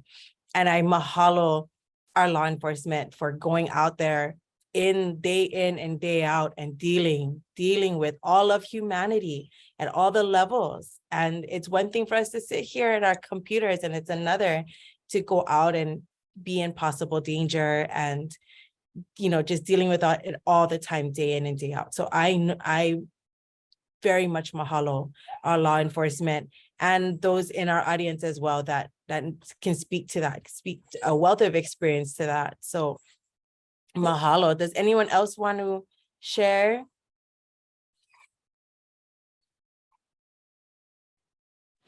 Okay. Yes, go ahead. Yeah. Well, yes, aloha, Derwin. Yes, aloha. Aloha. I so agree with Auntie.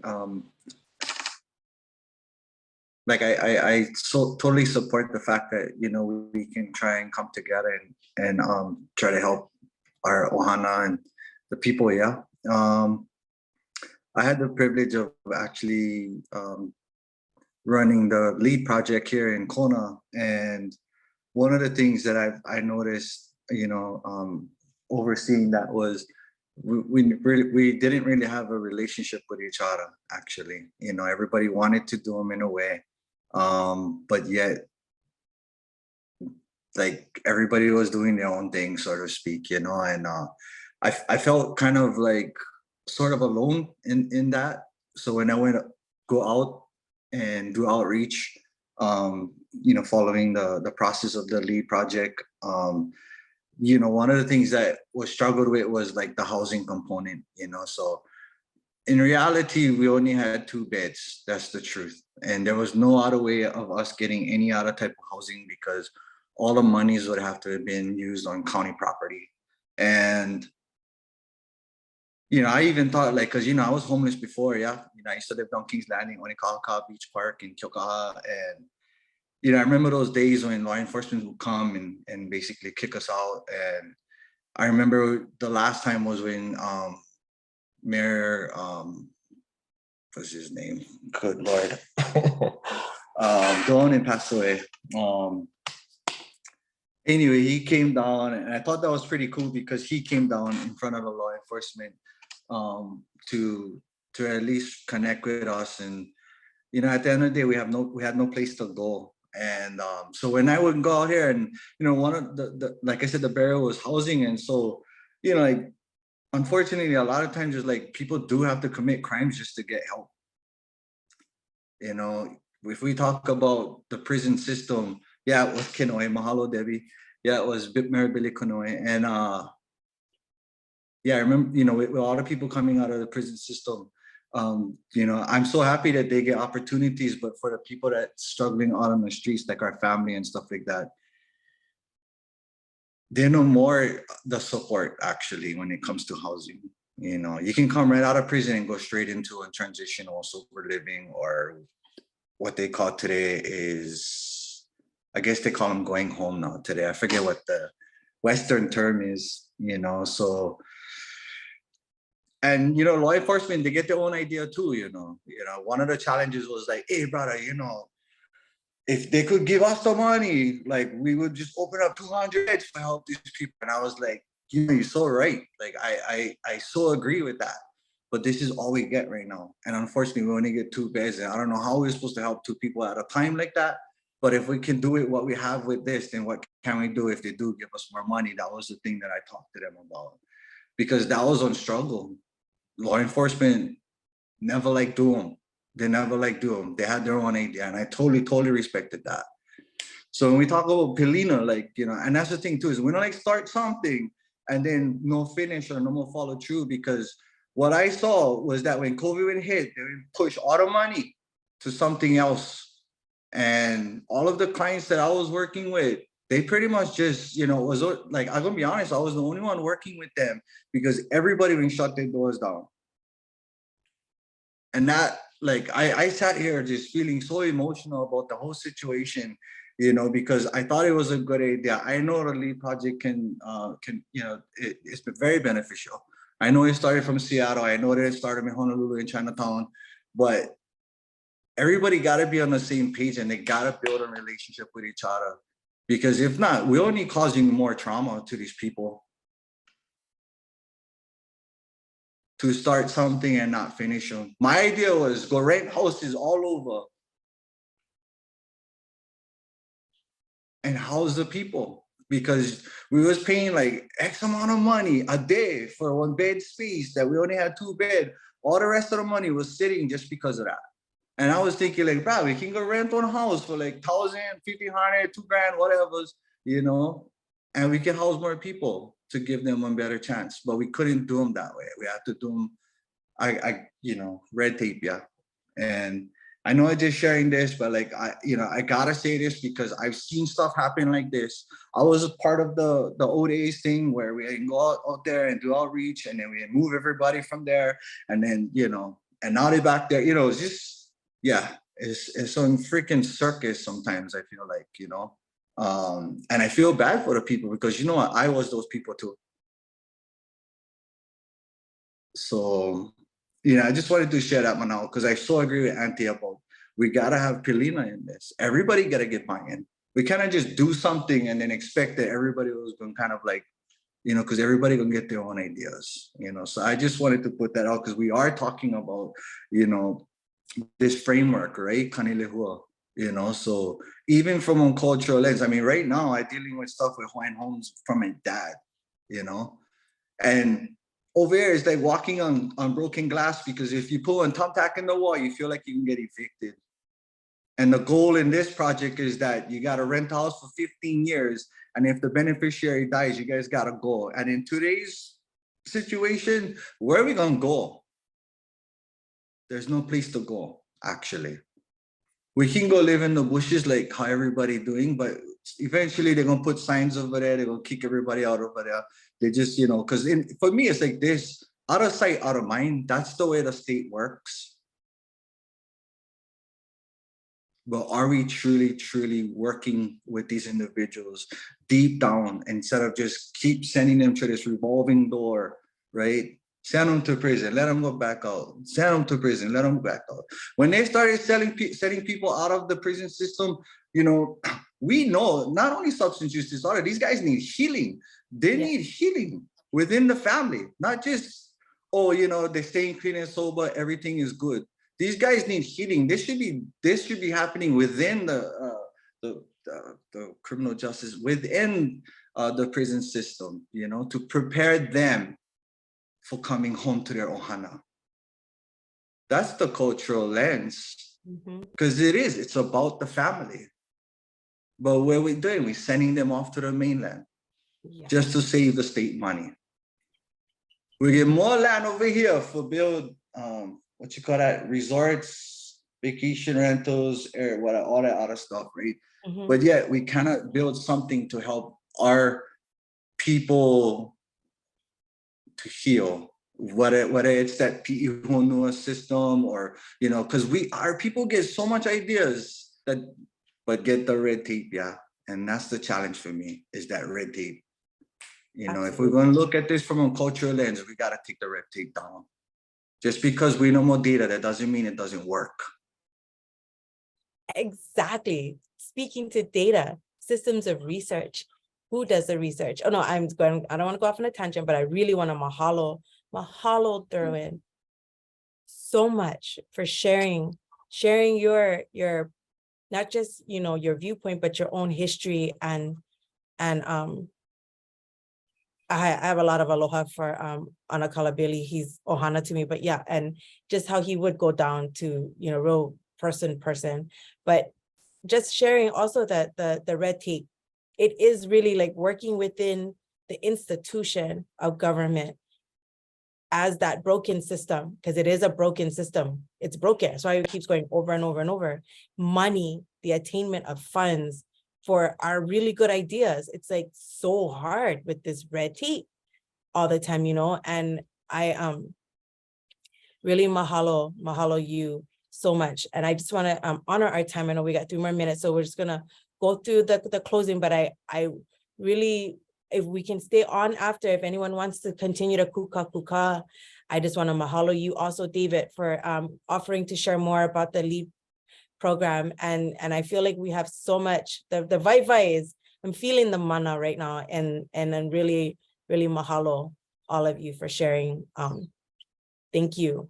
That is, we you know, it's that honestly is the thing I feel contributes to the trauma, is the institution of government, is this, you know, corporation that we have to navigate just to live, you know. And even on Hawaii Island, where are we gonna go? On Hawaii Island, where it's getting more and more expensive. It's the gentrification is actually of the entire Pai'aina of Hawaii. There, it isn't anymore segregated to just any neighborhood, but all of it. Puna is getting gentrified, for crying out loud, you know. But mahalo, and I did want to bring it to the next slide, to our closing protocol, just to honor everyone's time, and mahalo for those that have to leave. If we could put our evaluation and in the chat one more time, just to make sure those that have to leave, you just click the link and do them later when you can. So yes, mahalo for sharing. And then, oh, mahalo, David, again for sharing. Thank you, Vivian. So the evaluation link is in the chat. Please help us, you know, we really go over what is shared, and we tailor our trainings based on what is shared. So please let us know how we're doing in the evaluation. And to close, let's see. Yes, and please register for our last work group, coming next week, Friday. Please register for that as well. And then click the link here that has been put on to do our mana oya i'o.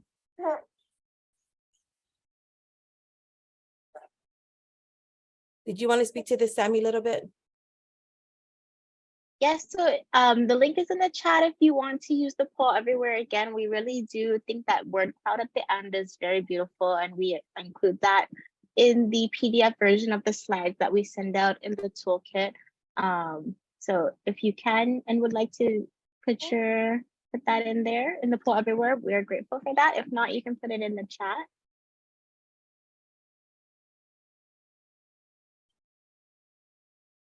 And then we can also switch screens. I can share the poll everywhere so we can see the words popping up.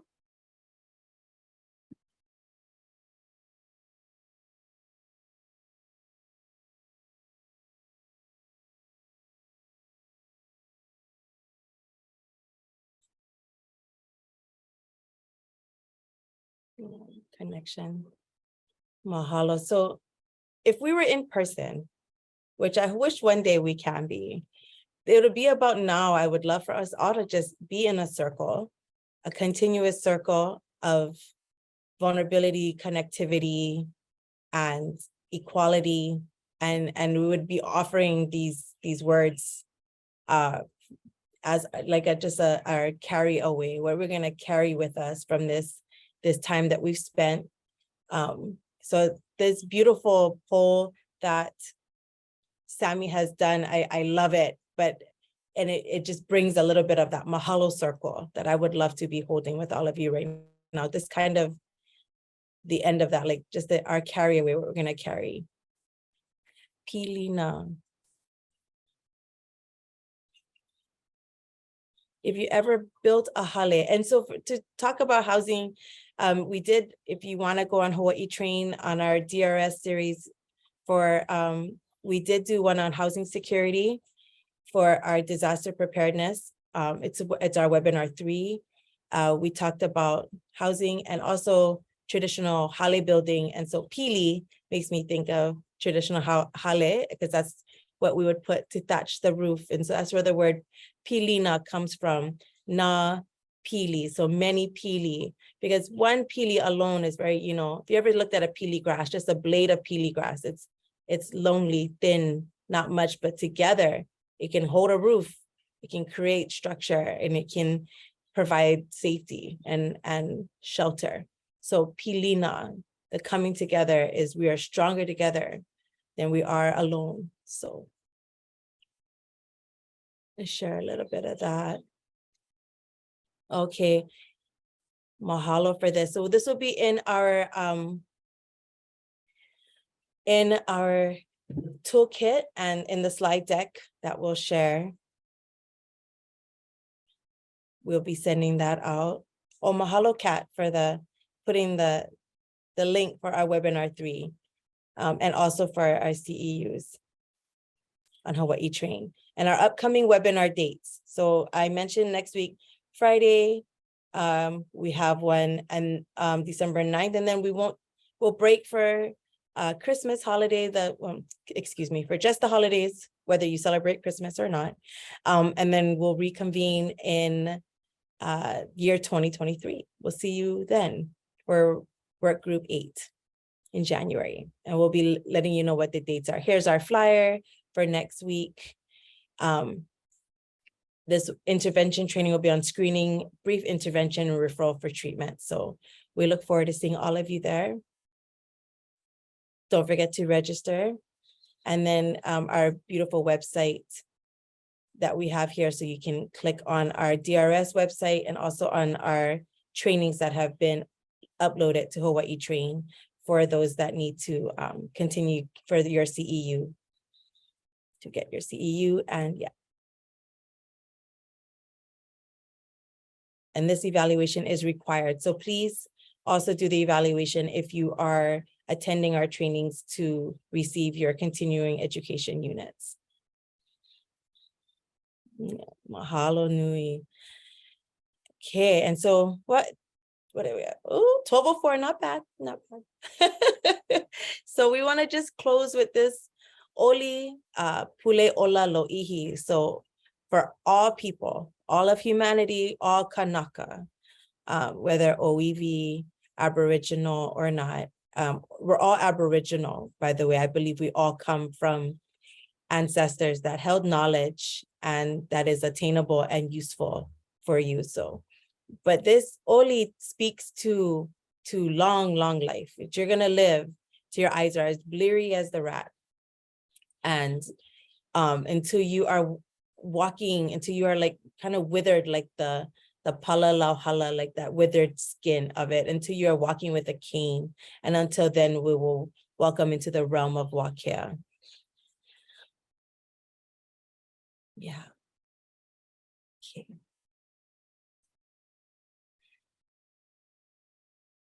O ka uola e ke akua, e nana mai ka umau pula pula, e ola kaniko,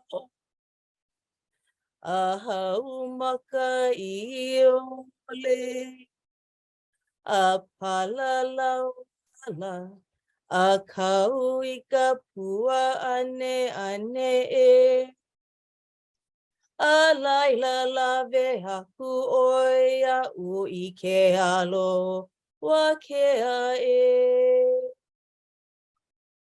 So I let you all leave, closing with our upoho. So we'll have 2 hands. I like this, just cup it in 2 times to close our mana on 1, 2,